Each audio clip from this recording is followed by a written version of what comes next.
Well, hi, everybody. This is DearMamaSal, and we are live on a Sunday afternoon, which means it is time for us to talk about coping with stress.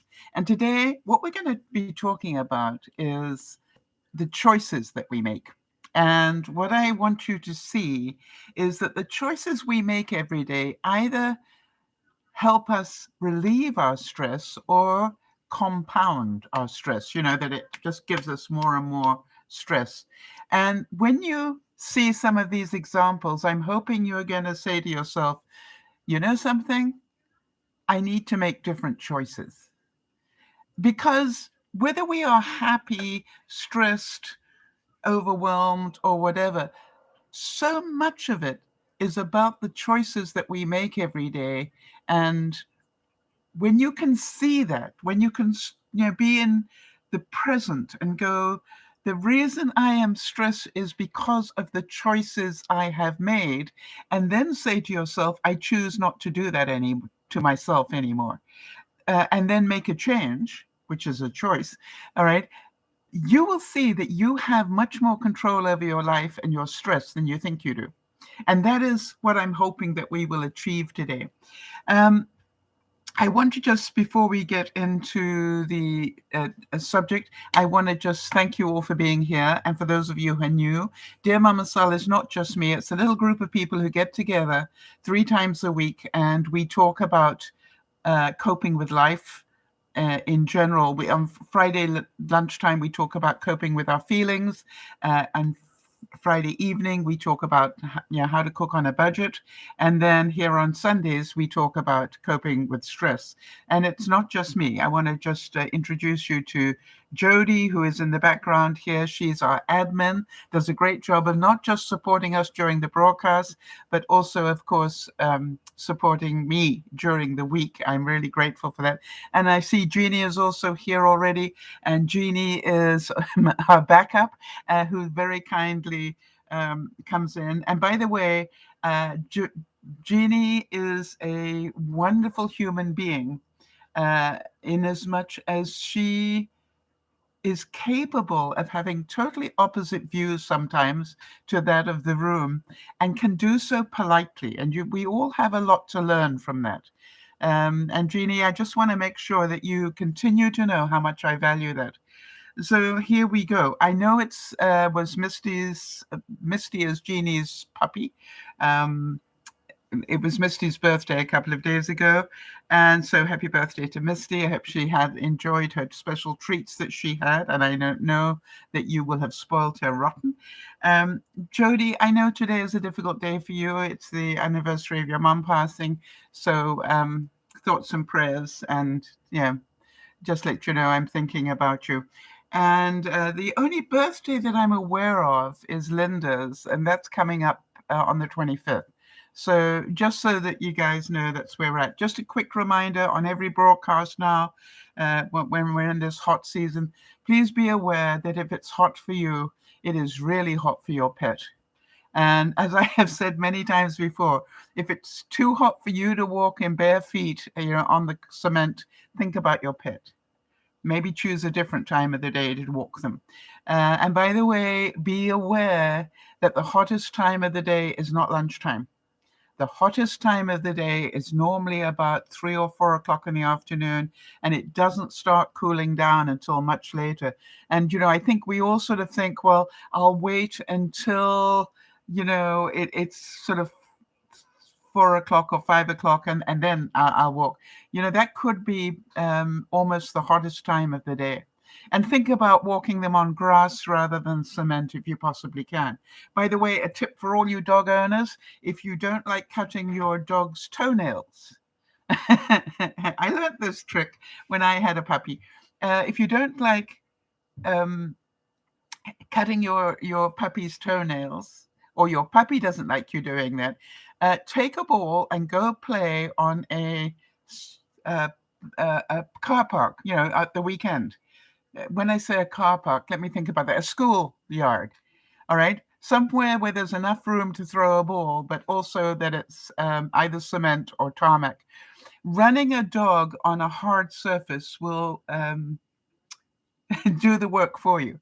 And I'm quite amazed how that works. So, and the harder they run, the more they will, get their toenails nicely shortened. And I say that because if they're walking every day on cement, they're probably keeping their toenails pretty well sharpened anyway, or trimmed. Just a thought. It was a really useful tip that I learned with my one dog that was paranoid about having, somebody had obviously horribly hurt him one time with clipping his nails, and he he needed 4 people to hold him down to be able to do that. He's a big dog. All right, so here we go. Let's get on to our subject today, which are choices. How many of you like having choices? Let me ask you that one to start with. Right? How many of you like to go to a restaurant that gives you choices? Not that you walk into a restaurant and they tell you this is what you're going to have. And think about it for a second, because you guys are smart. Why do you like having a choice? Right. Jeannie's saying, I love choices. Yeah. Why? That, you see, when we do the work here, part of the work that we're doing is to get, in a bit deeper. Why do you like having a choice? What is the bottom line, the difference between being told what you will eat and having a choice of what you will eat? And, that's what I want you to think about.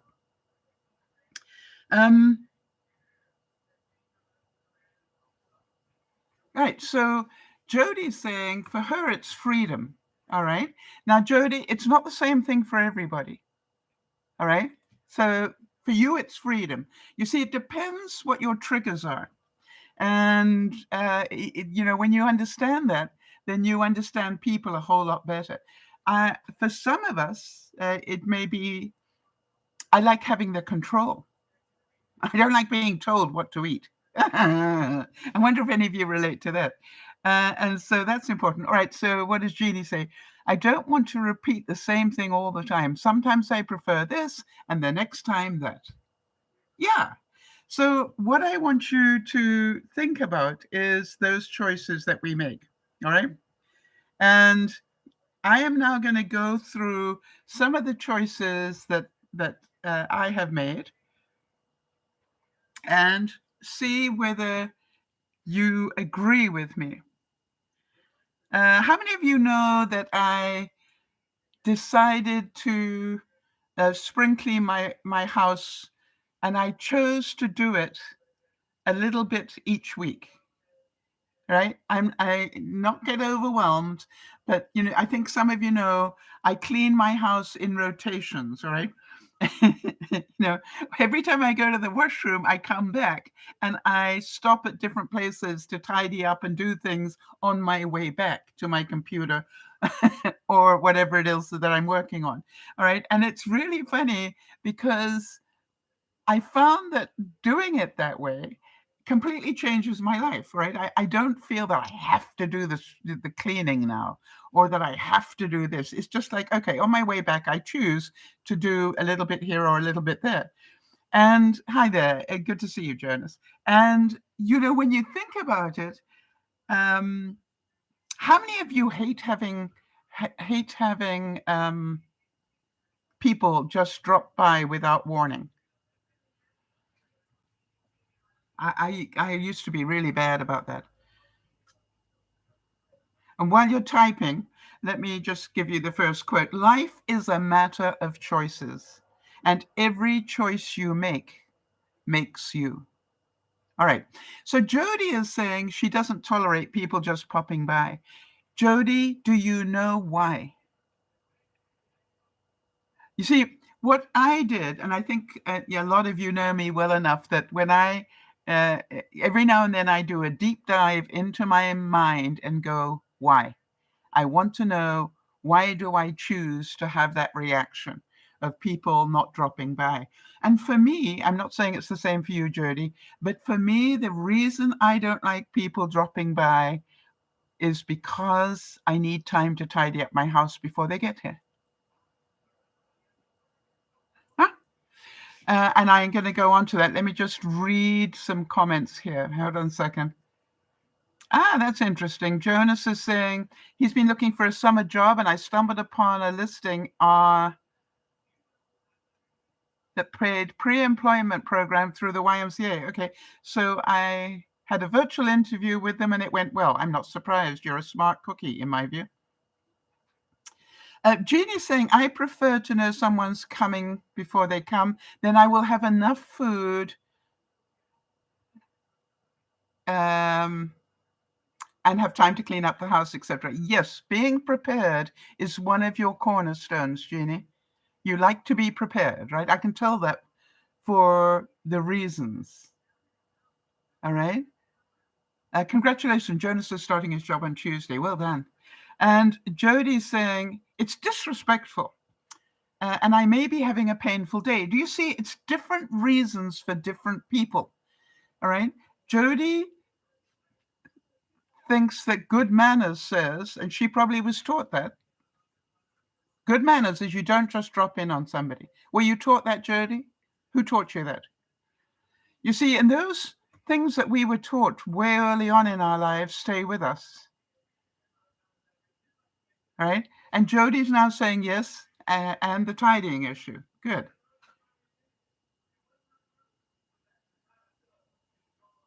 Right. So Jonas is saying it's actually not a job. So basically, he's going to get paid to get employment training from them and help. Yeah, that's a good idea. That's a twofer. All right. So Jody is saying, yes, I was taught never to drop in. All right. And that you notice she says the word never. Somebody really drummed that point home to her. All right. And think about that. This is something that somebody else chose to teach you. Now, there are other people I know that drop in on people at the drop of a hat. Jody's saying, I feel it's disrespectful to other people's time. Yep. But how much of it, Jody, is about the fact you need time to tidy up or to make sure you're not going to be in pain or the other things that are underlying that?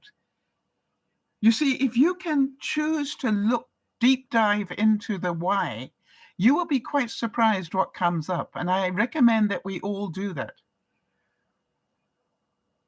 So I realized that, and then I made a choice that I didn't want to carry on with that problem. Right? So what I said was, what do I know? I have a house that's pretty open plan. Now, I can choose to close some doors, but quite honestly, 3/4 of my house is open plan. So if I don't want to be embarrassed by having a messy house, what choice do I have? Let's think about that. What choices do I have if I don't want that to be a problem? See, what I want you to understand is if I don't want to be embarrassed, I need to do something about it, right? Right. And Jane is saying, I like my hair washed and to look nice. I want a tidy house and I want good foods for a guest. Again, you were taught that. All right. And other people were just taught that, you just pop in and, if the house is a mess, you came to visit the people, not to judge, it's not an open house. You see, people were taught different things. All right. So it's interesting. While we're having this conversation, Jonas is busy telling us that this opportunity that he got, there are only a few people that have been picked, and he was one of them. That feels good, doesn't it? You were chosen. That always feels good. Yeah, Jody is saying she wants her makeup on. Let's be real. All right. And I don't know if you've noticed, but I am much more comfortable today doing broadcasts without, I've got lipstick on today. That's it. All right. I'm much more comfortable today doing broadcasts without all my makeup on. Why? It's just like I have taught myself, this is who I am. Right? You're going to judge me one way or the other. Right. And Jeannie's saying she's noticed that she is more concerned about the house being tidy now that they're back home. Both Jeannie and I had fires and had to move everything out of our houses. Jeannie had to have hers totally rebuilt. Mine had to be renovated. But, we're still both got boxes lying around, all right? And the reason we've still got them, Jeannie, and I'll talk about that in a minute, is because we're not choosing to unpack at somebody else's rate. True? All right. Some people would say, "But you've been back for 4 months. How come you're not unpacked?" I've been back over a year. I'm still not unpacked. Until I listened to my neighbor next door who said they just hid theirs, right, somewhere, and then just bought a couple of boxes, every month or so and unpacked them. All right. Now that is fine. I've just got mine. I've still got about 10, but I'll talk to that in a second. So do you understand what I chose to do when I realized my issue is mostly my house is looking chaotic? I decided that I would start with my public rooms. When I say my public rooms, those are the rooms I cannot close a door on, all right? And there were a number of things that I chose to do. But basically, it required that I minimize. Would you all agree? I learned a great deal from selling my house. And what surprised me was, because I've got a friend who is a realtor, I always have that thing in my mind, which is if you want a really tidy house, have one thing per surface. You see that one kettle is on my stove, right? When you look here, you can see the one thing here. Now, that is a grouping of things, right? So if I were having an open house, I'd take the magic bullet that's there, and then the two containers there, and I'd put them in the cupboard above. Make sense? So I just had the Keurig on that surface. Now I got all sorts of clutter here, and I'll talk about that in a second. But you understand, it's like if you want to have a show home, the rule is one thing per surface. Now, I've got two fry pan lids, one glass, that one, and one stainless steel. And I choose to keep them behind my stove. I probably wouldn't move those in an open house because so many people have seen it and gone, that's such a good idea. By the way, I've got knives stored between my oven and my worktop. You see that very small space between my oven and my worktop. On one side, I've got all my carving knives and bread knives. And on that side, I've got all my steak knives. Right? Now, again, people have said to me, that's a brilliant idea. What a great use of space. My realtor said, whenever you have an open house, just drop those into a drawer. Why? For her safety. Good thinking, right? And that's all I used to do is just pick them all up, pack them into a drawer. By the way, people are going to open the drawers and open the cupboards. So you learn, if you've got an open house, to get your cupboards looking a little bit tidy, or at least pretend that they are. In other words, contain them in a box, hack them all into a box and then put them in. All right. So what they look at is pretty, but what's in there is all jumbled up. Right. So it's a choice. So I started with my public rooms. Now, one of the things that I found, and I want you to think about this, the best way to do this is to actually stand with your back to your own front door. Okay, so I literally will lean against my own front door and I will look because that is the first thing anybody will see. Does that make sense?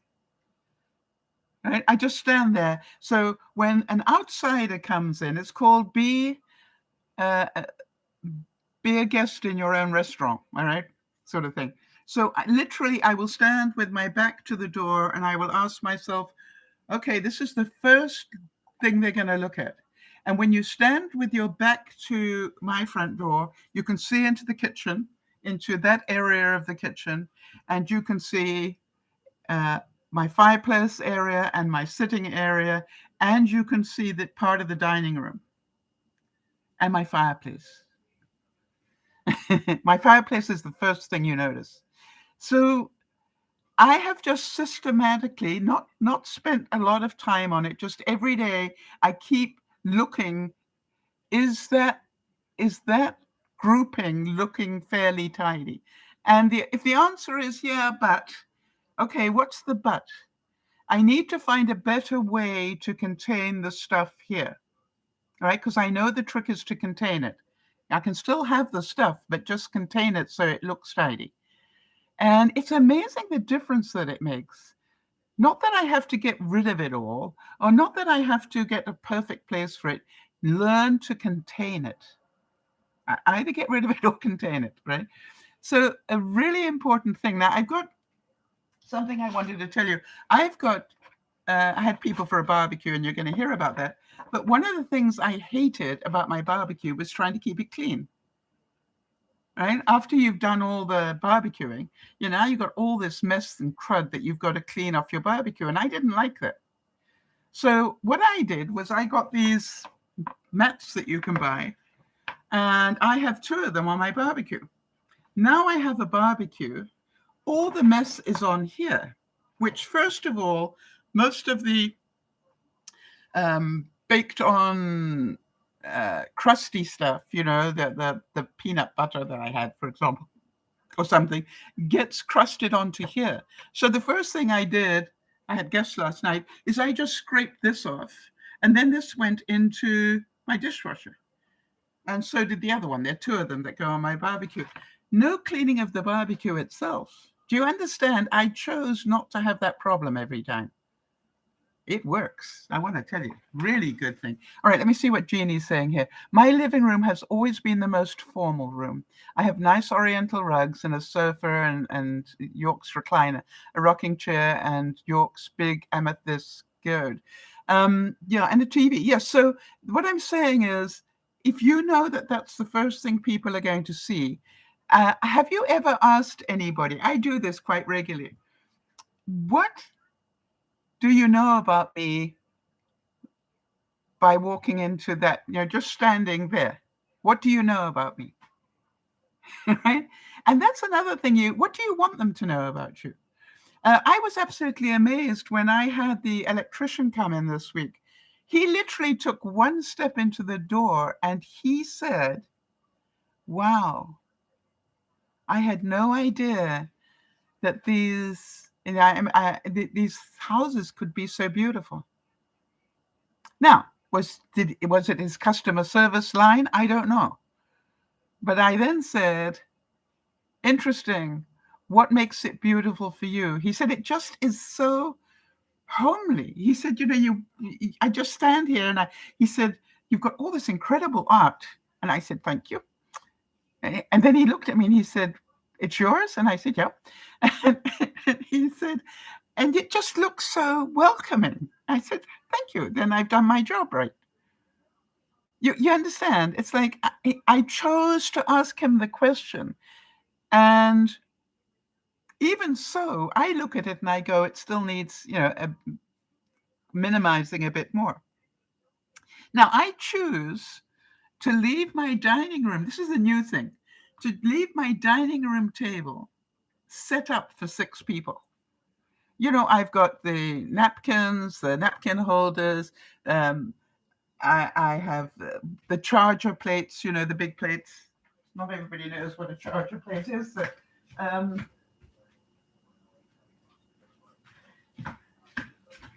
right, I have my charger plate with the napkin and, a napkin holder. Right, it's all set up like this. How many of you going, that's so pretty? Well, I choose to have that as a when people see my dining room, does my dining room look like it's ready for guests? Yes. Now, how many guests do I have that sit at my dining room table? Very few, right? Why? Most of my guests will sit on the other side. I've got a bar stools along the other side of this big uh, 4 or 5 foot, must be 5 foot. Hold on.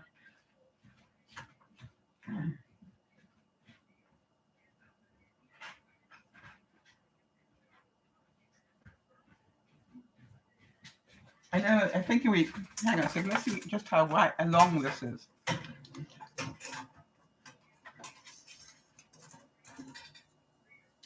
Oh, I like. It's 6.5 feet this way. And I think you said it was, let's make sure we know. Yeah, it's just over 3 feet wide. So I've got bar stools along at the back. So people are inclined to sit on the bar stools because I love to have meals where we sort of chat and eat at the same time. And I sort of do layers of food. All right. I don't do the big sit down dinner anymore because I want people to have more choices. All right. And I'm going to be talking a little bit more about that. But the interesting thing is, even so, I leave my dining room set up for visitors. Why? I like the way it looks. Right? I think that looks really pretty, and big glass table with big white pillars underneath it. You can imagine what that looks like. And so it's not for them, it's for me. I just think it looks so pretty. And how did I learn about that? When I was selling my house. It's like, I chose to carry on doing it because one of the reasons that people said to me that they loved my house so much, and almost everybody that visited made a comment about the dining room. The dining room looked so big. Why? It was set for 6 people to have dinner, and there was still room. Right? They didn't have to imagine whether that dining room would take 6 or 8 people. It was there. They could see it, and there was still room. So think about that. And I, as I said, almost everybody that visits my house makes a comment about the dining room. And I actually have it in such a way that it looks like it's sort of half put together. All right. It almost looks like there were people last night. And I haven't quite got it all back together yet. Why? It makes it look like home. Not perfect, just a little bit off. And so one of the things that I found is I'm choosing to find, how many of you have got a lot of clutter? All right. And I want you to think about this. How many glasses, champagne flutes? Anybody got any champagne flutes in their life?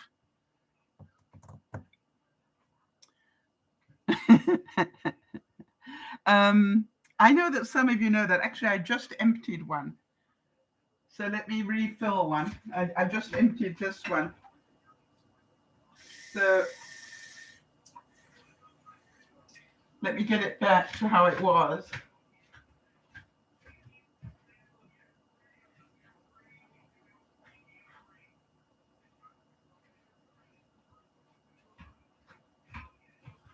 You see, I have chosen to reuse my champagne flutes, right?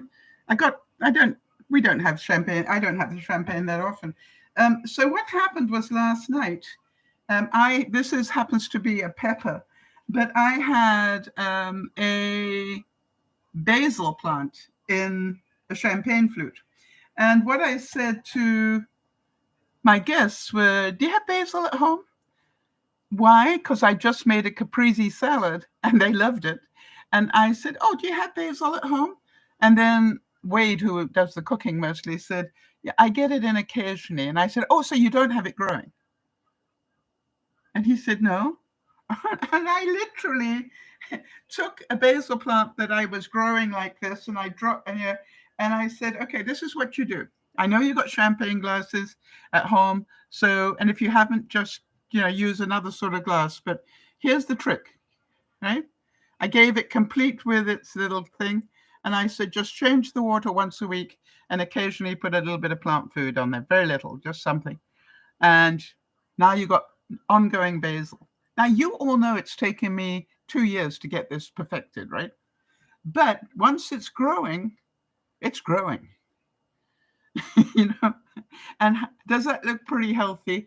I don't know how long it's going to take. My experiment is, will it actually get a pepper in it, on it, and what color? It's just like, that's my new experiment. I now can grow it. Now, will it get a pepper? I don't know how long it's going to take, but I got great patience, right? I choose to have fun with this. And I keep saying to you guys, right at the very beginning, we planted Spike the spinach, right?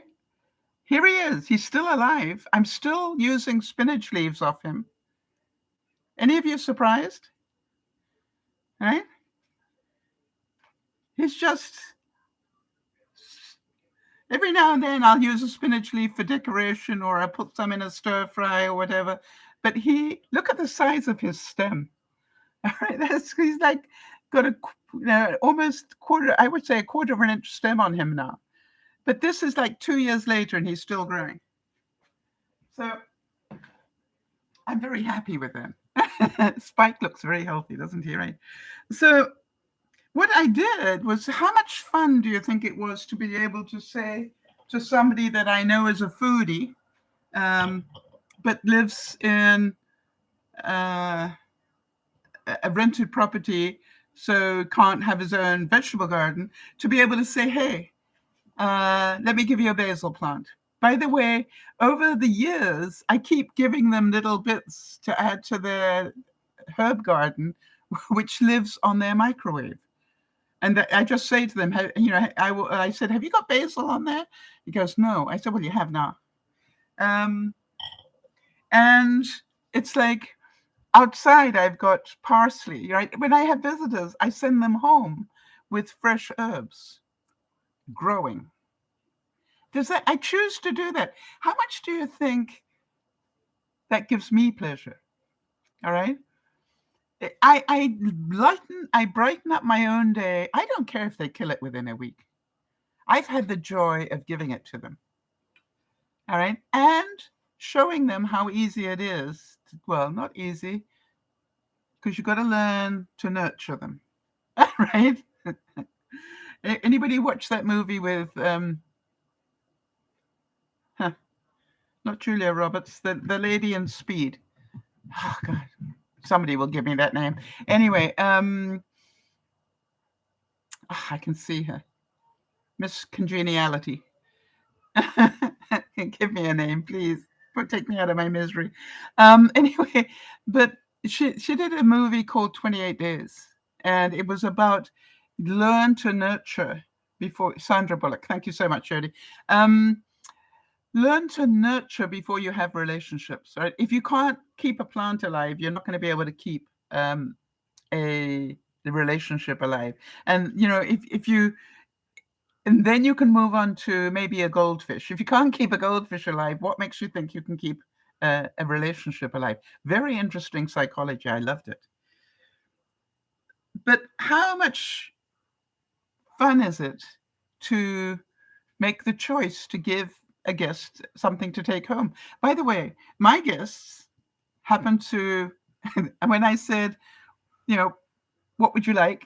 What would you most like? I mean, I will cook other things, but what would you most like? As usual, mac and cheese, please. Can you make your mac and cheese, please? Well, I did. I made a 3-cheese mac and cheese. And I know that will always give them pleasure. But what I did was, I actually knew that I had, I freeze things in those 1-cup containers now. And what I knew I had was a couple of 1-cup things of mac and cheese in my freezer.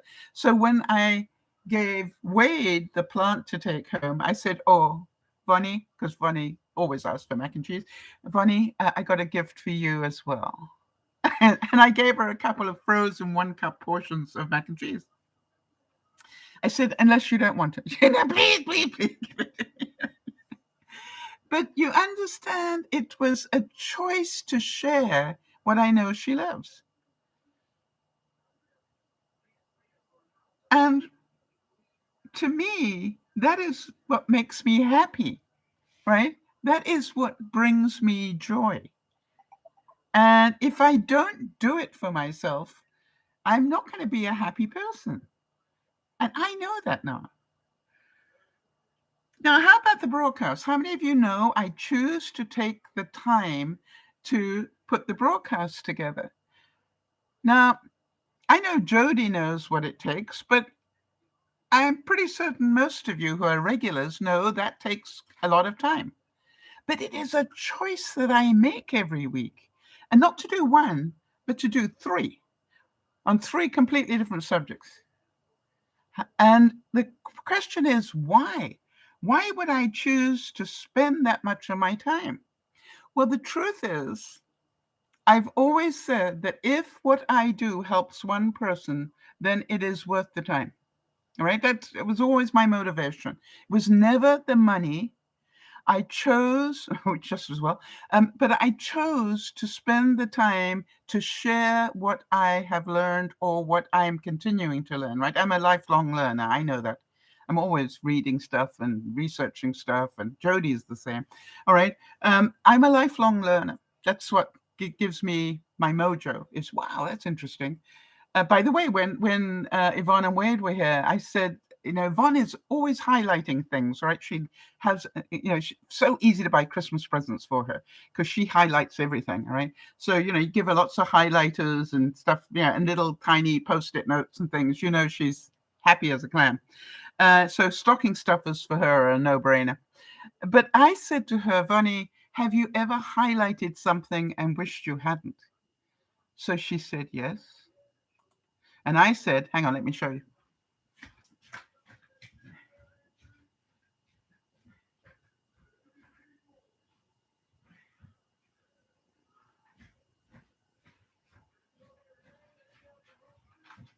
And I said, do you know that you can get rid of the highlight? And she said, no. Really? I said, yeah. Now, I'm doing this with erasable ink, so I'm not quite sure. Do I have a non-erasable ink pen here? It might also erase the writing, but hang on a second. We're going to highlight it.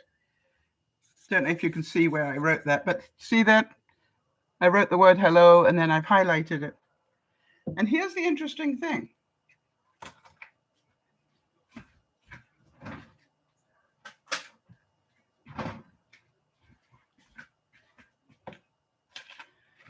Yvonne wrote the word hello, and then I gave her a Q-tip with some lemon juice on it, regular lemon juice, and it's no longer highlighted. I don't know about you, but she was so happy. So I chose to share something, all right? By the way, Jody, I also shared the story about the Fairlife milk. And sure enough, they were saying that one of the ways that they don't buy as much milk anymore because they hate throwing it away. And I said, I have a way that you don't have to. Jody's saying, how do you find these things out? Well, Jody, when I'm busy researching something, I will find something else and I go, well, that's interesting. And then I thought to myself, Yvonne will want to know about that. And then when I saw the joy that Yvonne had and the sort of palm face plant thing that she did, how did I not know that? She said. And I said, I didn't know it either. And then I went, well, maybe one of my viewers needs to know that as well. And then Wade, being Wade, said, Sal, I hope you've kept all these tips of the day that you do, because you must have more than a book or two worth of them by now. Yeah, you see, Jody's saying, I never knew that was possible. You see, so you understand, by choosing to share it, I choose to educate somebody. So this broadcast has already been worth the time I spent putting it together. Jody learned something. So how much fun is that? So when I looked at it, I went, if I have helped one person, think about this, if I have helped one person with every broadcast that I have done, do you understand? I that makes me a happy camper. And then I started to think, because I got my mind that does that, how many people would that be? And I went, well, let's think about that. 3 broadcasts a week, 4 weeks in a month, 12 months in a year times 10 years coming up next month, right? And that would be 14,400 people. If I only helped one. I've had over 1.6 million views. Do you think I've helped more than one person per broadcast on average? I think so. I know the picky ones of you, and you're out there. I know you're there. The picky ones of you. What about those broadcasts you've canceled? And then I had that problem as well. My integrity said, wait a minute, you've canceled a few broadcasts along the way. Probably, a handful a year at most. Right? I very rarely cancel broadcasts.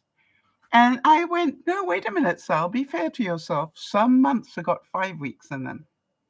So my integrity was happy that the math was pretty good. I know Jody is probably laughing at me right now because Jody knows my integrity would trip me up on that before any of you said, wait a minute, you've canceled some broadcasts, so that figure isn't right. And I went, no, wait a minute, that's not fair to you, Sal, because some weeks in the year have 5 weeks. I mean, some months in the year have 5 weeks. So I'm pretty happy with that. I chose to see that in a very positive light. Anybody chuckling now? I hope so. Because you see, it's all how you choose to look at things, isn't it? Life presents many choices. The choices we make determine our future. I would like to say the choices we make determine our day. It is our choices that show us who we truly are far more than our abilities. Right? Far more than our abilities, right? It's the choices that change your life, not your talents. It's that I choose to do this is what has made it possible. All right, and Jody's saying to me, she said, Sal, your record is stellar. I know what it takes for you to cancel a broadcast. Yes. And it doesn't mean that if I'm sick, I cancel a broadcast. Jody knows that as well. I've done many broadcasts where I have not been well, really not well. I have to be, the level of illness I have to be at is, can I stand for 2 hours? And then I sort of go, well, I can lean against this worktop that's the L of this. I can lean. I don't have to stand the whole time. But, it's like, am I safe to stand for that time? And then I'll go, well, can I do the broadcast sitting? Some of you have seen me occasionally do a broadcast sitting in my sitting area. And it's not always because I wanted a change of pace. Yeah, and Jody's saying if there is a way you can do a broadcast, you'll find it. But 9 times out of 10, if I fear for my safety in some way, I will cancel a broadcast.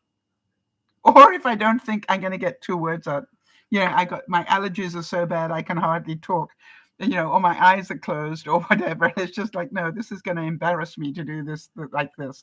But it doesn't happen very often, thank God. Now, I made a big choice. Oh, wait, let me go back to Yvonne and Wade for a second. Hold on a second.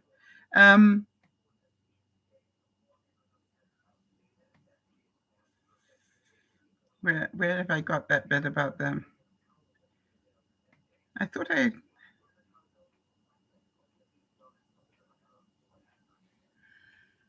right, hold on a second. I need to go back because I've missed them for some reason. Okay, so how many of you know that 2 years ago, I said to you, be aware that this pandemic will have a lot of repercussions.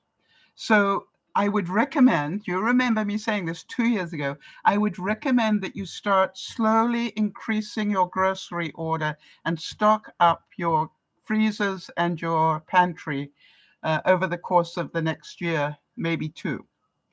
And the reason I would recommend it is because you are going to be horrified at the price of things.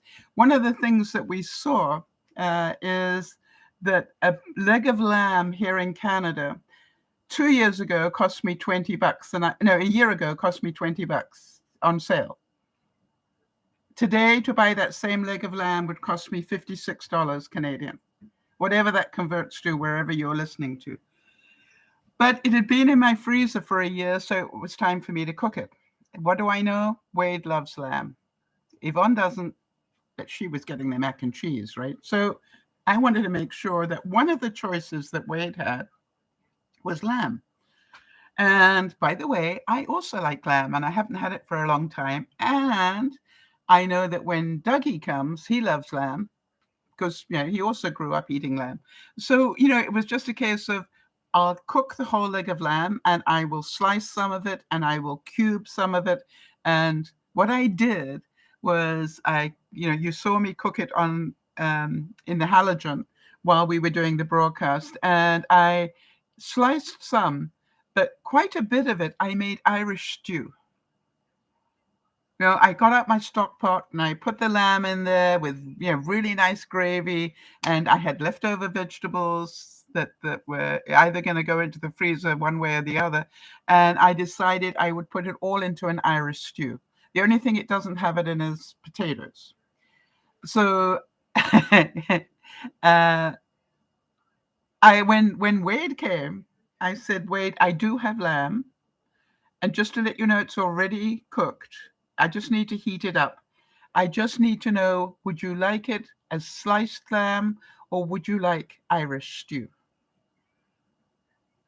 He looked at me and he just went, oh, I think I'd have sliced. I said, good. So I said, how about I put it on the barbecue while you take the first choices that you have? And he said, good idea. I said, so by the time you're ready, to have some more meat, the lamb will be warmed up. And by the way, it'll be warmed up on the barbecue. So it's going to taste wonderful. Why does charcoaling meat taste so good? I don't know, but it does, doesn't it? Now, one of the other things I wanted to tell you is because I thought it was funny, but I did obviously make a lot of different things to put on the barbecue, right? Because people like choices. So, there were a couple of those butter chicken tartlets that I made, right? I keep in the freezer because they're so easy to warm up and eat. So I put a couple of those on. I put on some, bacon wrapped around prunes, stuffed prunes. Neither of them had them. And I said, I recommend you taste one. And Yvonne's not an adventurous eater. And I said, Yvonne, please just taste one. Don't have to, you take one bite. You don't have to finish it. I will finish it happily. But just taste one. Well, she went back for seconds, didn't she? And then, what else did I have on there? Wait a minute. Oh, I had some turkey that I had cubed. And what I did was, I had cooked it, cubed it, froze it. I threaded them all onto skewers, or, a couple of servings onto skewers, like 3 servings worth. And then I covered that with 3 of them I covered with peanut and soy sauce. And one I left plain, just in case somebody didn't like peanut. Guess what? Yvonne didn't want the peanut, but she took the one that was plain. Isn't that interesting? See, I gave the choice even in that. And then, what else did I have there? Had lamb, meatballs. I found these meatballs. I'd made a lot of meatballs one time when we were doing the broadcast, but I didn't mark them properly. And I thought they were beef meatballs until I started to cook them. And there was something about the way that they were cooking, and I'm going, that does not look like beef. And I think what it was I must have got some ground turkey one time, or I took turkey and I ground it, because I'm pretty certain that's what it was. But what I called them was the mystery meatball. When I was showing them their choices, this is here and this is here, and these are the mystery meatballs. And they both looked at me and went, "What?" And I said, "The mystery meatballs. I'm pretty certain it's ground turkey, but it could be ground chicken. I think it's fowl, but quite honestly, it's a mystery meatball. And it's obviously got vegetables and stuff inside there as well, because that's how I make my meatballs. But I said, not 100% sure. So we'll just call it the mystery meatball. Anybody laughing yet? Guess how many people picked up the mystery meatball? It was just like, we all did. But what I wanted to show you, because it's worth seeing, is this is how I serve them. All right. Now, this is another thing. You all know that some time ago, I chose to learn how to make my own sourdough bread. Once I learned how to make the sourdough bread, I now make pita. And I said, by the way, you get to choose how you eat those meatballs. If you would like to, and I literally had a pita. I had a bowl full of pitas that I just made that day. And I cut it open in front of them, and I put in a couple of lettuce leaves and some fresh pepper, and then I put 2 meatballs in it. And I said, you can do this with the mystery meatballs or with the turkey, the kebabs or whatever. Feel free to make your own pita. They all did. Right? And not only that, everybody remarked on the taste of the pita, right? Because it is multigrain sourdough pita. So tasty. You cannot believe it. And Wade said to me, "Sal, are you selling these?" I said, "What?" And he said, "These pitas, are you selling them?" I said, "No, of course not." He said, "You should be. They are so good." So can you understand that I could have chosen not to feed guests stuff out of my freezer. And I thought, this is insane. I've got a freezer full of food that you guys and I have cooked together. Why don't I just bring it out and cook it up and it definitely was worth the time. I could probably feed half my neighborhood here for a year. What's in the fridge? Now, I got a friend, passed now, but I have a friend who chose never to buy insurance. All right. And when I say insurance, like health insurance or whatever, what he worked out, and think about this, is he understood money and he understood compound interest. And so what he did was he said, to buy health insurance would cost X. And what I'm going to do, those of you who pay into health insurance, I know those of you in the States, you put a lot of money into health insurance. And what he worked out was, how much would I be paying if I bought it? And he was disciplined enough to take that money and put it into his own bank account, a special health bank account. That's what it was. Money automatically went in there every month, the same amount of money that he would pay to an insurance company.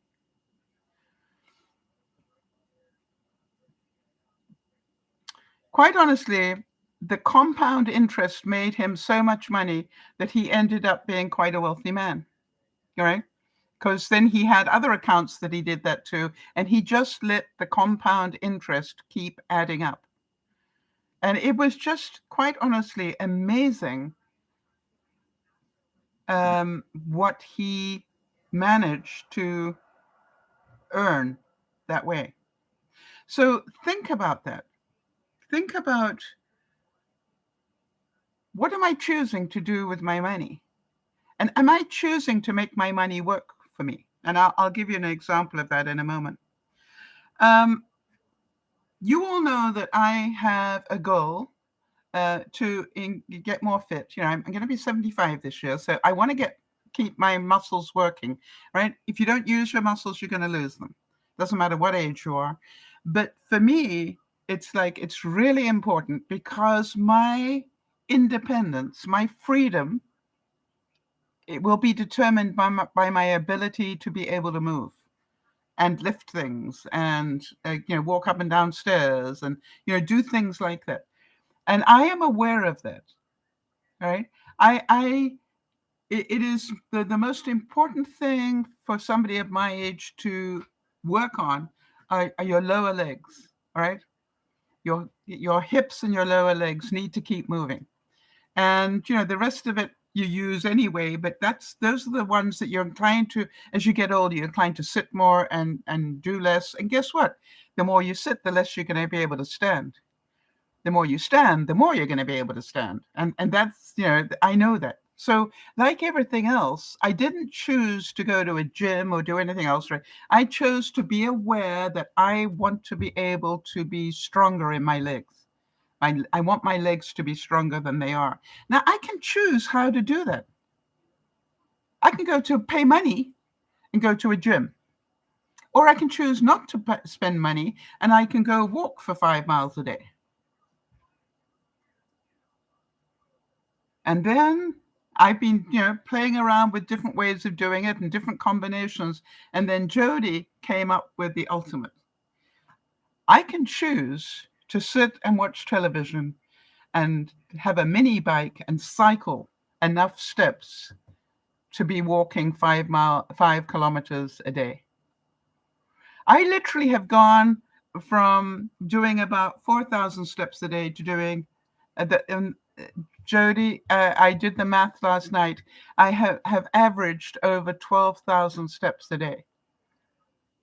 It is just like, and I don't even think about it, right? Because I multitask it. I choose to multitask it. I get up, stagger out of bed in the morning. I grab my first cup of coffee and I get on Billy the bike, right?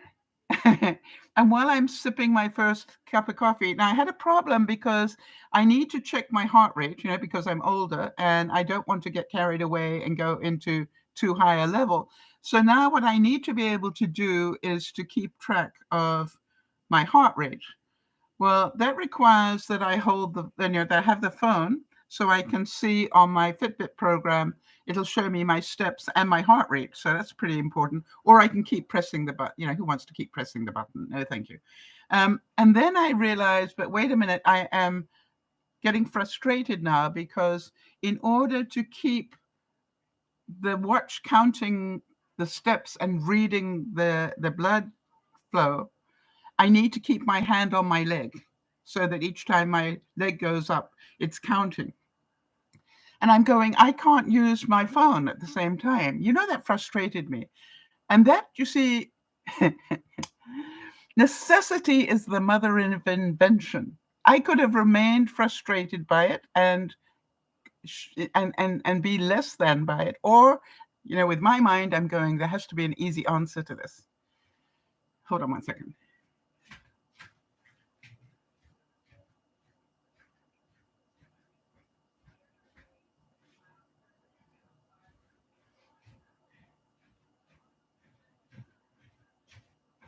So one of the things I realized was all I have to do is to take the watch off and put it between my foot and my pedal.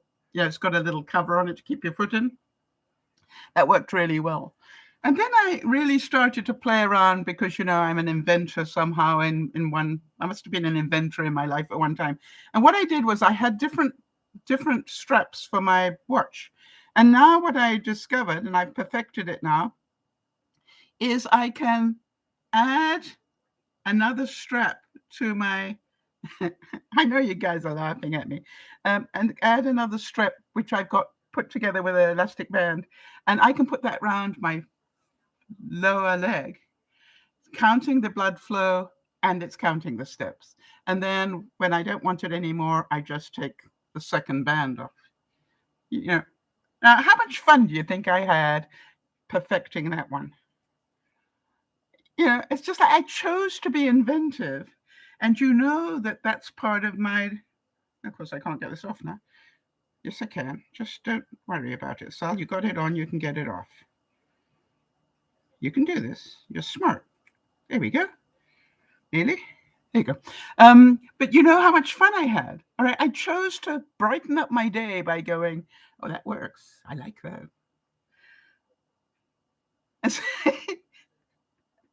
So now each time I get up from the bike because I need to get another cup of coffee or do whatever, I don't have to worry about not standing on my watch or doing whatever because the watch is already on my ankle. And that is why I have gone from 4,000 steps up to over 12,000, somewhere averaging about 12,000. I'm pretty happy. So when you look at the choices that you make, right, we are free to choose our paths, but we can't choose the consequences that come with them. How many of you have made choices in your life that didn't go right? Right? And that is part of life. I would say that the people who don't succeed in life are the people that don't make any choices. They expect other people to make their choices and then blame them when they go wrong. You see, I know I choose everything I do. I don't blame people. I choose what I do. And that really does help. I choose to do things or not do things, and that gives me what, other people do that. Somebody chooses to treat me badly. I choose how I react to that. I know that. Some days I have better control of it than others. Now, a few years ago, I started, as you know, collecting coffee. And I have now managed to seriously save a lot of money by buying coffee a different way. And I taught Jody, and she also swears by it now. But here's what I did, all right? I took good quality coffee and I mixed it with store-bought cheap coffee. And I only buy the cheap coffee or the expensive coffee on sale. So when I'm doing my grocery shopping, if I see that my most loved, expensive coffee is on sale, I'll get it, or the cheap one, whichever it is. I have now got stored up there that you can't see about a year's worth of coffee. And I've halved the price of buying coffee. Plus, it's been on sale. Think about that. Now I've found another way. Which is the most important cup of coffee? Which is the cup of coffee that you really want to have the most bang for your buck? Now, for some of you, it's the first one. And for some of you, it might be the second one. Right? Now, the first one sort of starts waking up, but the second one really is when your brain is awake so you can really taste it. I don't know what it is for you. Different people have, but for me, what I found is the first one is the one where I really want it to wake me up. The second one is just, I'm drinking second cup while I'm doing things. So here's what I found out. I have a Keurig. So one day I thought, what if I don't change the pod? No, that won't be nice, Sal. It's, it's already taken all the flavor out of it. I said, really? How much? How much flavor is left on a second cup? And you know something? It is weaker. But does it still taste like coffee? And because I'm busy drinking it while I'm doing stuff on the computer, after the first sip, do I even notice it? No. The first sip, I notice it. It's only a 6 volt now, not a 12 volt. But, after that, I don't notice it. So I haven't just halved the price of my coffee. I have quartered it in some places.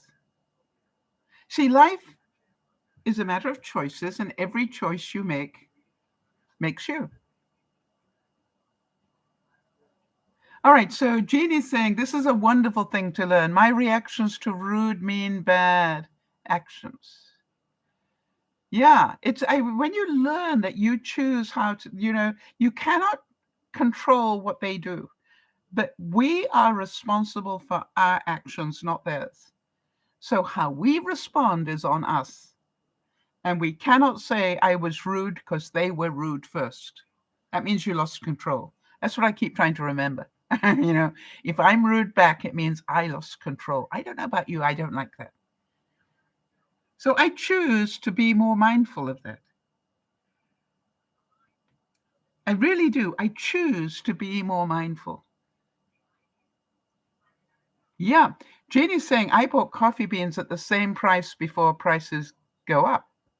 Have any of you ever tried Now, this is a good question, right? I may have to do the experiment, people. Have you ever tried to actually roast your own coffee beans?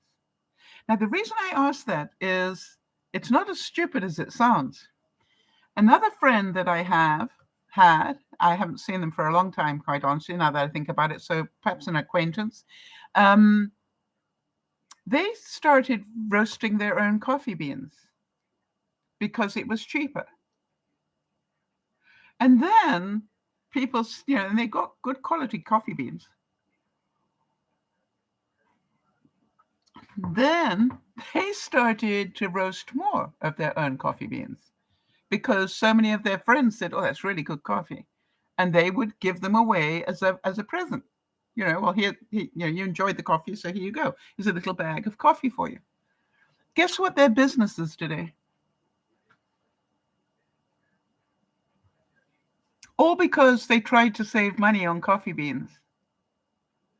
There are now, they've sold enough from doing it the way that they did it that they could afford to buy a proper coffee roasting machine, and now they have a full-time business. May your choices reflect your hopes, not your fears.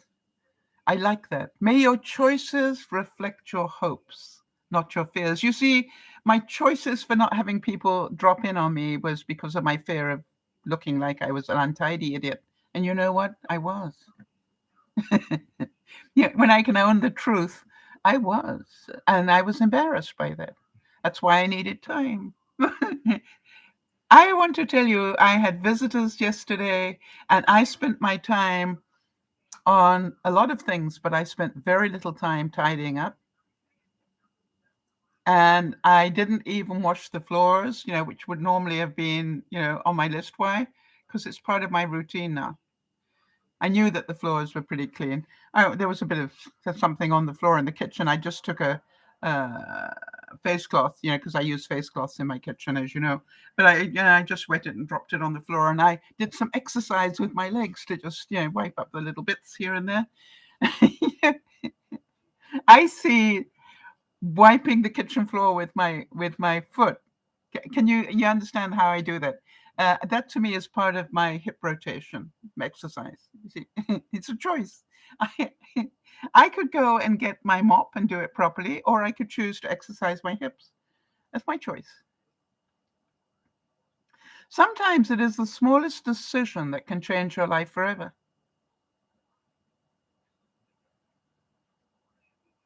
Think about that. Sometimes it is the smallest decision that can change your life forever. Now, do any of you need to declutter? Before I get on to that, Jenny's just put something up. Let me see here. Jenny's saying, yesterday we bought a pizza for supper. First bite, it tasted bad. York said it tasted sour. I took it back and spoke to the manager. At first, he was very angry. I was very angry. But by the time I got to the shop, I'd calmed down. We got our money back. Yeah. I think most people, if you bothered to, by the way, what sort of pizza was it? Just so we know that it can go bad or sour. What was the pizza? By the way, again, if you want to save a lot of money on pizza, make your own bread dough and, learn to get exactly the pizza you want. Before my tomatoes, I buy a lot of grape tomatoes as well as normally buy one big one. But, at the end of the week before I get my fresh tomatoes and whatever's left of the tomatoes, I freeze them so that when I want to make pizza or something, I've always got tomatoes in my fridge. So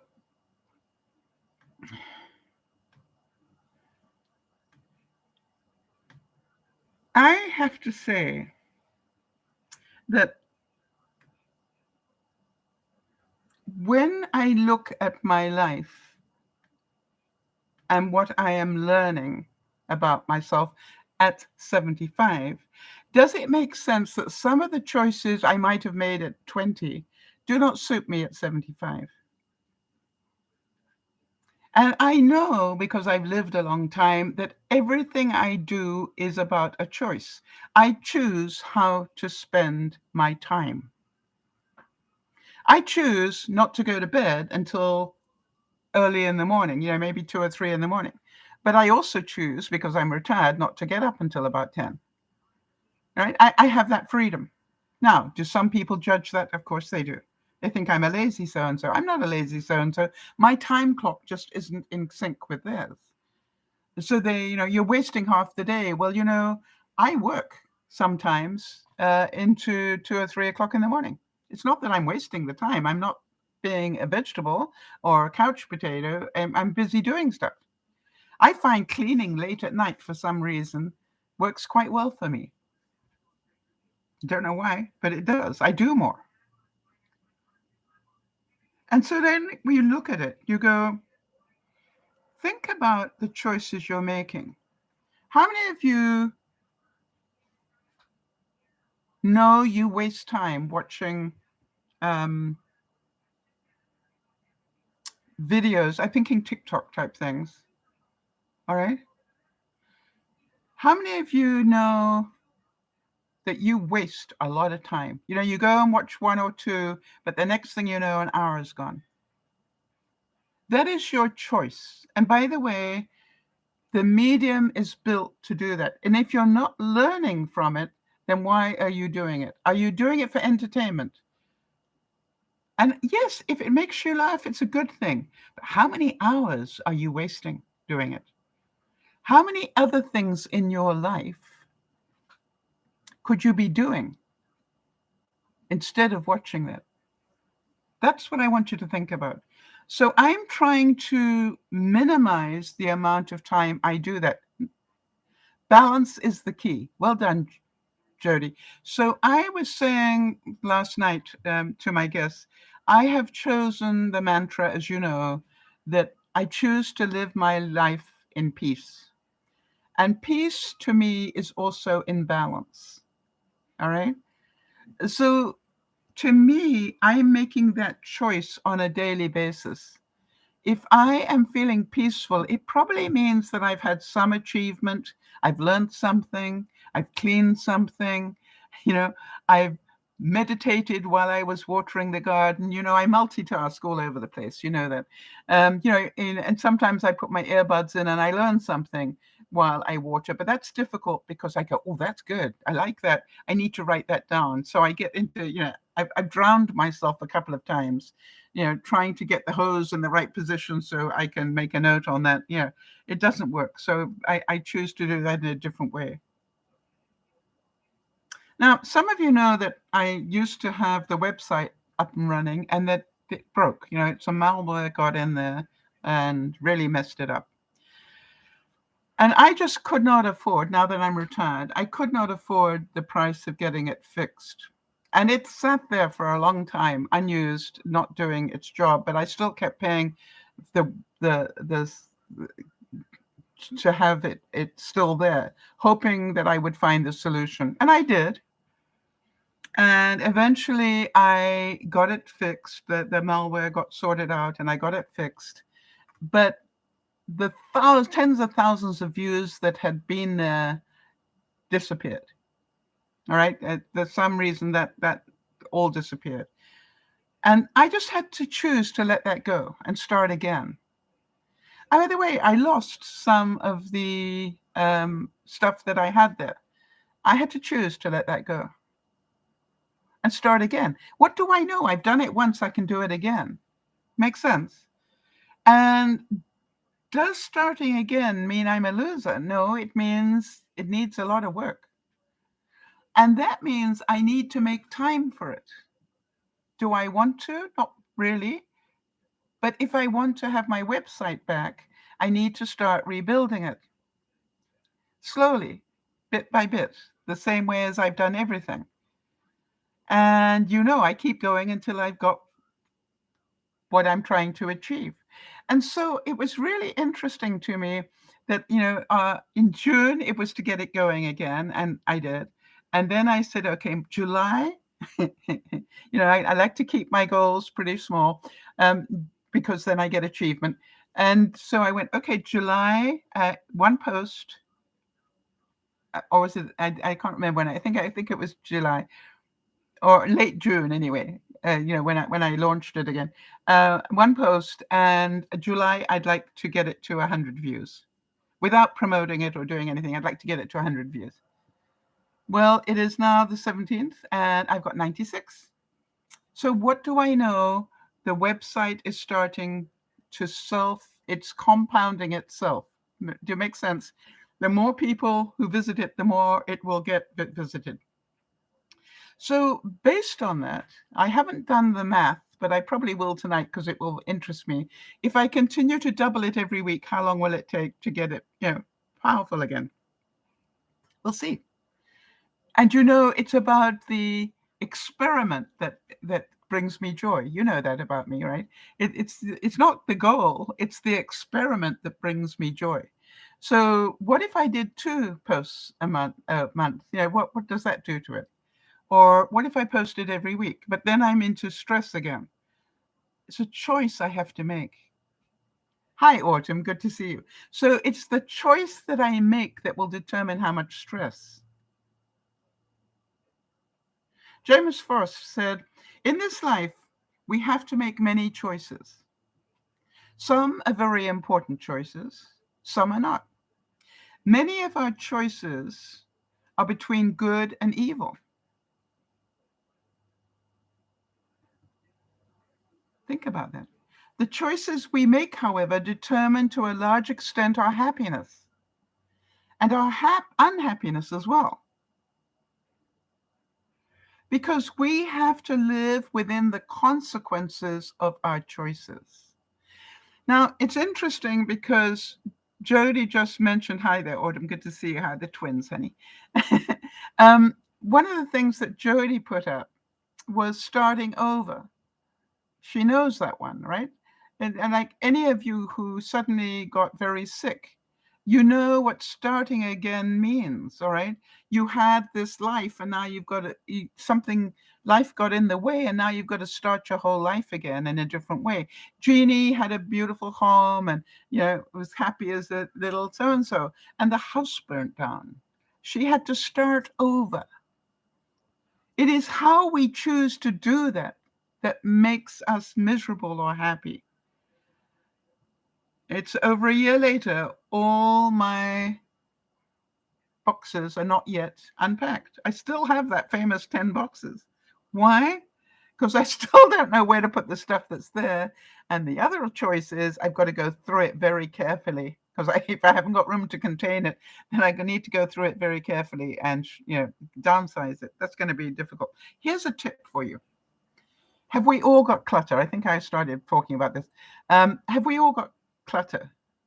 I saw this thing this week, and this I thought was really clever. Hang on.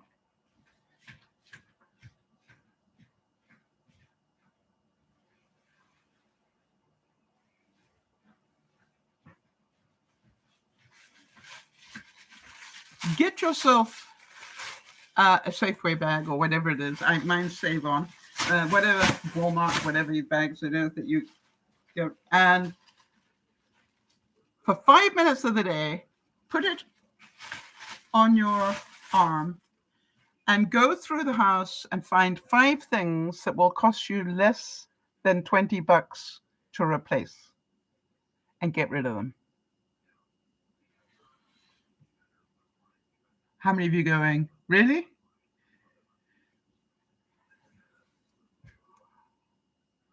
Think about that. Now, you don't have to waste them.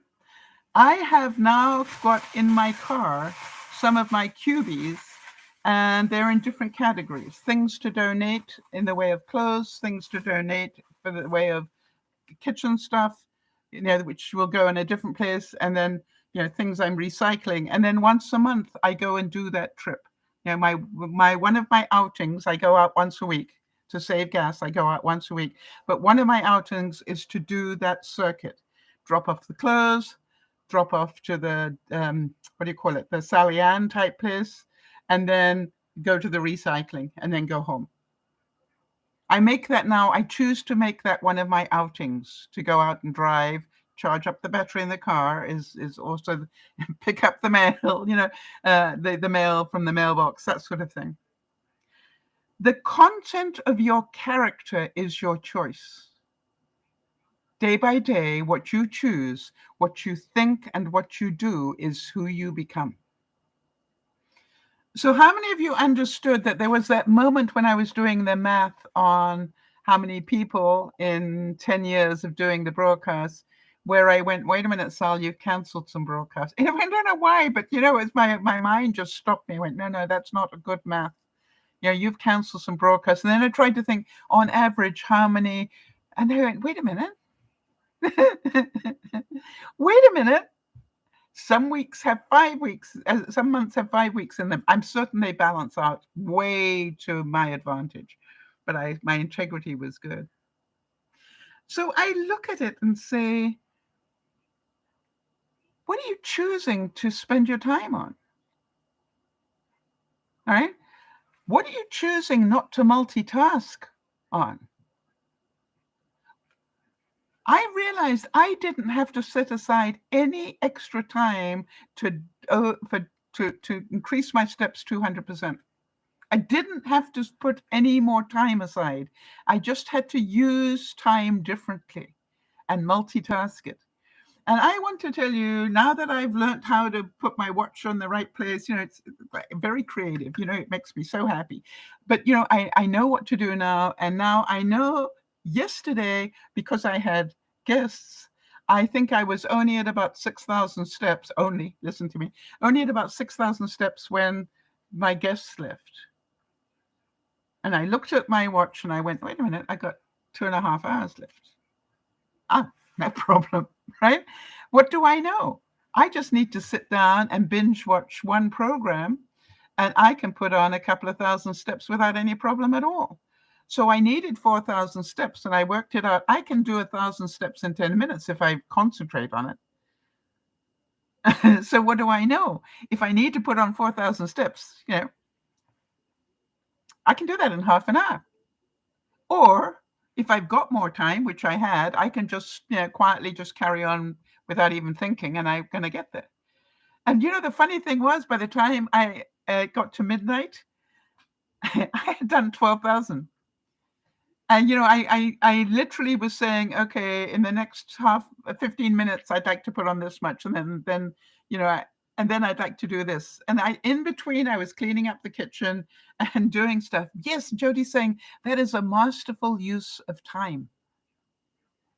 But the same way, Jody, if you think about it, it is choices that we make. I chose not to waste money yesterday by buying new food. I chose to bring stuff out of the freezer and barbecue it to warm it up and give it the barbecue look. I had to let go of perfection on that one, I want to tell you. But did it taste any different? No. Do you understand? Didn't taste any different. It was still barbecued meat.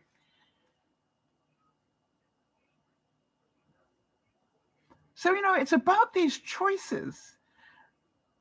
I was thinking that I can choose to really multitask. Right now, I'm not a big watcher of TikTok, but I could be, because I can be watching what I call the Snowflake Falls type movie, the Hallmark type movie. I could be watching that where you don't have to give it a lot of attention because you know how it's going to end up anyway, and pedal and probably do some research, on my phone for a broadcast.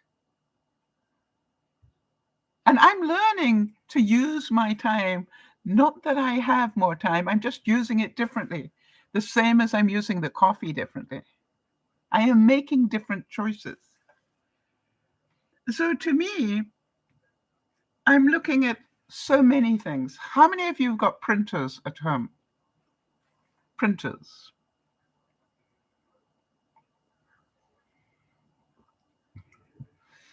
I want you to really think about how many things that you print do you only use inside your home? And how many things that you print are you using to send things, right? Two different uses of your printer. Number one, anything that I want for internal use, I reuse paper.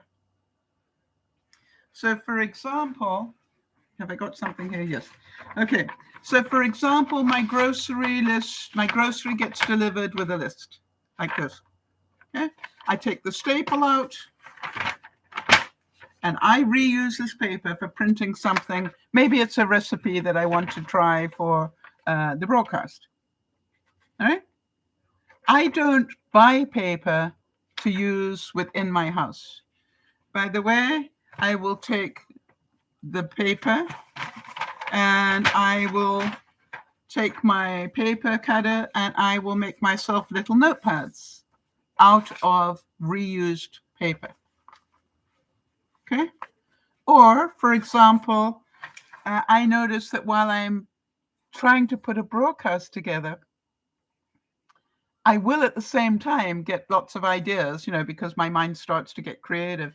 So I try to have a little piece of paper like this with me, because as I'm typing on the computer, my mind says, yeah, but what about, and I will just write that quickly on a piece of paper so I don't forget it. But I make myself these little pieces of paper out of reused grocery lists. And by the way, if I wanted to get really fussy, I can reuse quite a lot of the wasted paper on the other side. So I want you to make choices. I know that prices are going insane and we have got less money and we need to do more.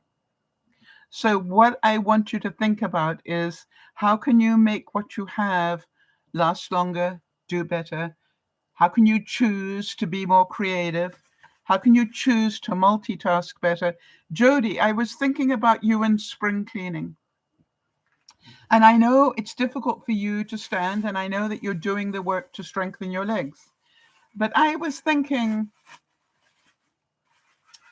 if you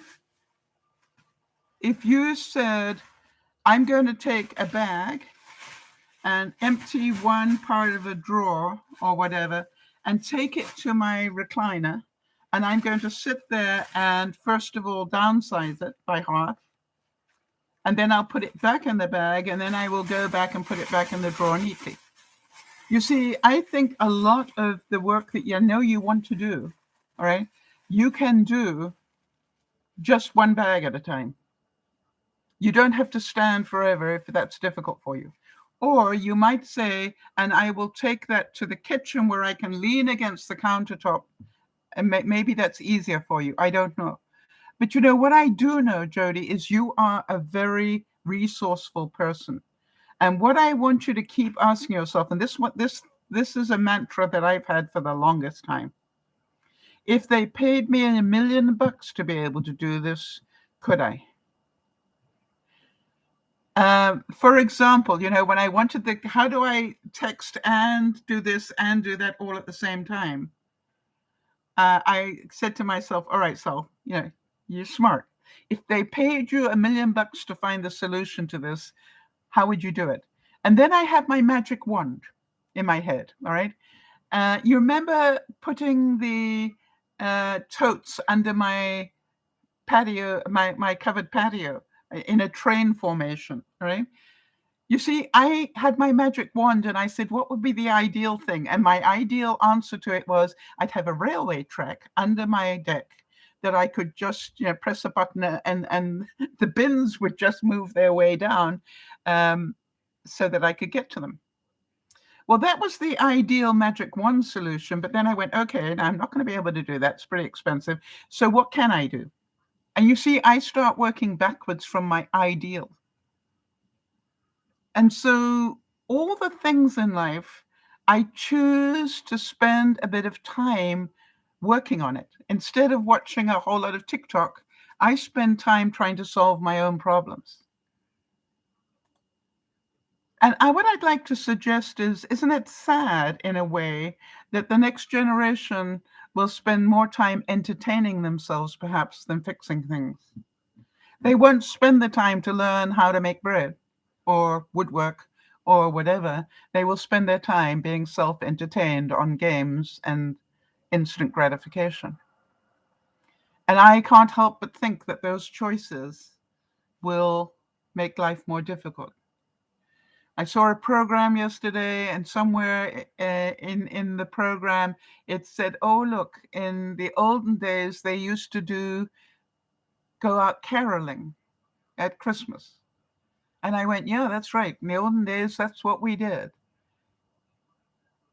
As a group of people in the community, you'd get together and go and carol sing for each other. We used to do so much community stuff in the olden days, and now we don't. And you know why? Nobody wants to spend the time. Life is about choices, some we regret, some we're proud of. Some will haunt us forever. The message: we are what we choose to be. So I want you to have a good look at your life and decide, what are you happy with? If you decided, I've just got a new grandchild or a new, and I would like to be able to know that when they reach 25, that they will have a deposit for a house or something. If you do the math on the compound interest, you will know that it probably cost you about, I think I did the experiment just on $10 a week. What would $10 a week bring you back? $10 a week for 30 years would end up with compound interest at about $25,000. Now you're saying that $25,000 probably isn't very much in 30 years' time, but it's still a whole lot of money to anybody. So what I'm trying to say to you is, think about insurance. They take a little bit of money on a very regular basis, and that's how they make money, through the compound interest. If you want to spring clean your house, you do not need to take 30 hours to do it. What you need is to systematically spend 5 minutes a day, or maybe 30 minutes a week, in one part and do it. Just one part and do it. If you do that compound week after week after week, systematically going around your house, you know where you did yesterday or last week, take one step to the left and start again. You understand the compound effect of that will be a sparkling house, downsized, clean, exactly what you want. Or you can sit there while you're busy doing whatever and get angry because your house isn't tidy. That is your choice. That is your choice. What do you choose to do with the time you've got? And as you know, I choose to multitask a lot of things, right? I wonder if I've got it in here. Hang on. Yeah. All right. I forgot. All right. So I went to go and see, do I have tomorrow's dough? Why? Once a week I make dough. I divide it into little packets so I can have my 1 Peter a day. I forgot that I used 3 yesterday. So tonight I will make dough, and I will have made dough for the week. I don't do it on a regular basis. I do it once a week. I make enough. I know how much to make. And I divide it into 7 pieces, put it into 7 little baggies. I put it in my fridge. It lasts beautifully. The night before, I pull out 1 bag and it sits, and overnight it grows. It doubles in size. And then in the morning, I can actually, some days I make 2 out of what I have. So it's like it's about organization. It's about, I choose to change who I am now that I've found out being retired requires different things. I can't say I don't have the time, because I do. It's what am I choosing to do with it that's the interesting thing. I choose to continue to learn. I choose to continue to hopefully educate other people. But I choose most of all to be at peace. Those are the choices that I look at every day. Did what I just did bring me peace or stress? If I don't do my rotation of cleaning, I will be more stressed because my house will look a mess and I'll be worried in case somebody comes to visit. Part of me will be. But if the house looks pretty tidy, not brilliant, not show quality, but pretty tidy, I'm not going to worry about that so much. Even if my kitchen is a mess, I can say, well, as you can see, it's not normally all of it like this. This is, I'm busy on a project. I just, trying to clean something or something. It is so much easier on you. So stop having excuses. Stop being frustrated by it. Stop everything that brings you dis-ease and bring your peace to yourself by choosing differently. This is Dear Mama Soul saying, I hope you have a wonderful week of great choices. Let me know the ones you make that have made a difference. I'd be fascinated to hear and share them. Have a wonderful week, Jody. Thank you for all your help. And thank you, Jeannie, for being here. We will see you on Friday. And bye-bye for now.